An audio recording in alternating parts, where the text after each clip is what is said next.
Halo semuanya, selamat malam, selamat datang di podcast Kerja Jam-Jaman. Oke,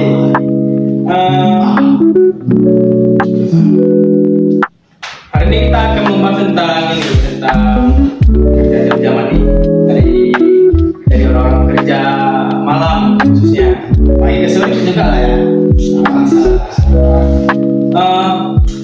Kalau yang kita sekarang kan kita merasakan tentang gaji. Nah, dari orang-orang kita ini lah, orang-orang ini gaji kita ini kan di bawah UMR kan. Jadi kalau abang ini cocok lah, asal abang itu kita segitu bapaknya.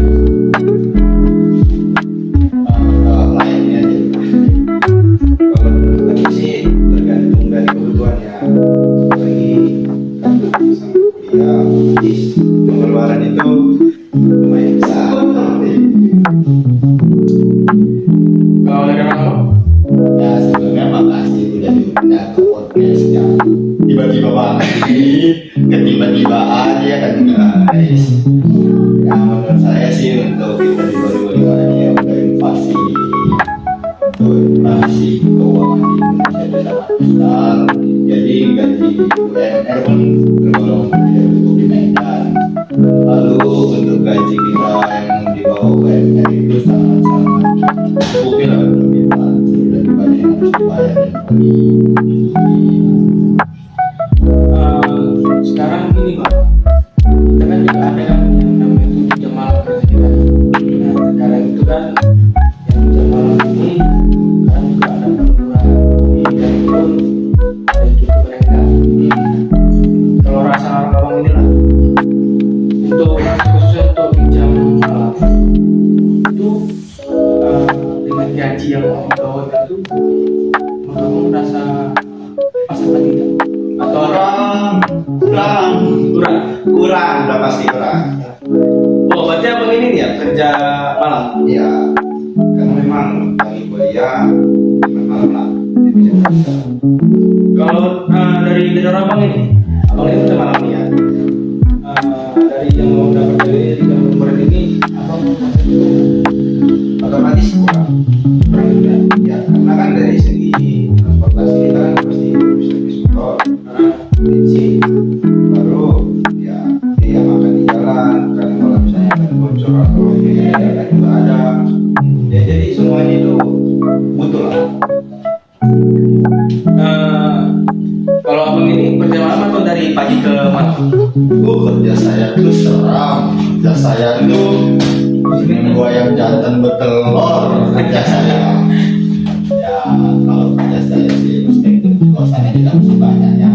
Jangan pun jadi kalau pada resikonya sudah masih muda, kerja lagi cukup nggak cukup tidak cukupi gitu ya. Sekarang ini memang banyak nih diberitakan kalau misalnya pemerintah itu memberi bantuan pada orang yang ibaratnya untuk berkaya. Padahal kan ada sebagian syarat yang bisa mendapatkan gaji tersebut yang bantuan tersebut dan yang didapatkan itu menurut itu bagaimana? Ya pemerintah hanya bilang jadi sosial media kita dia hanya menyebutkan bahwa telah memberi bantuan. Kenyataannya tidak seluruh penerima lokasi itu dia mendapatkan bantuan.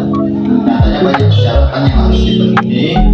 Lalu itu juga kita harus sesuai kualifikasi yang harus diberikan mereka dengan bla bla bla segala macamnya. Sistem itu malah menyusahkan kita sendiri karena kita sendiri sudah kekurangan pengetahuan, kekurangan pemasukan, apalagi ditambah dengan pemerintah yang memberi bantuan banyak untuk menurut saya.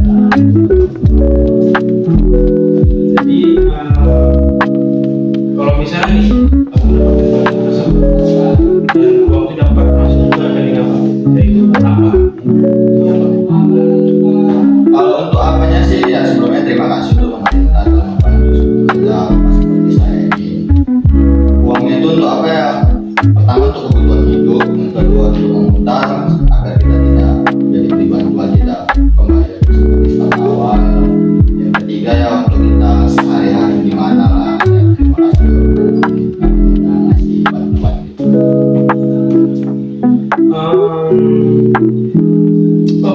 tidak aku pernah kan ya bang, kalau yang dapat bantuan itu kan harus ada BPJS dan apa tenaga kerjaan ya. Nah itu kan ada sebagian orang kenapa tuh jangan dapat. Dan itu kan harus dari kantor ya kalau nggak salah ya, dari kantor tempatnya. Dan kalau orang nih kerja nih di semua kantor ya, perusahaan tapi dia kantor jadi BPJS. Untuk tanggapannya sih ya sistemnya sih belum memadai ya, apalagi untuk saudara-saudara kita yang profesinya seperti pembangunan yang resikonya memiliki kecelakaan tinggi, seperti ya kita jauh-jauh dari ketika waktu atau kenapa, sedangkan mereka itu hanya digaji harian ataupun bulanan ataupun borongan lah sebagainya. Ya itu tidak memiliki BPJS ketenaga kerjaan, mereka hanya mengandalkan fisik. Ketika fisik mereka itu sakit, mereka tidak bisa dapat penghasilan. Jadi rasanya sistemnya tidak bisa karena kita bergantung pada perusahaan yang mendaftarkan. Karena kalau kita mendaftar pribadi itu ya kita harus mengeluarkan biaya pribadi juga. Jadi sama aja sistemnya maksimal. Mungkin itu ya tentang dari kerja dan zaman ini. Kita awalnya dari siapa namanya? Apa Bunda Profesor Iwan Joko? Oh, Profesor Iwan Joko. Terima kasih untuk Bang Iwan Joko.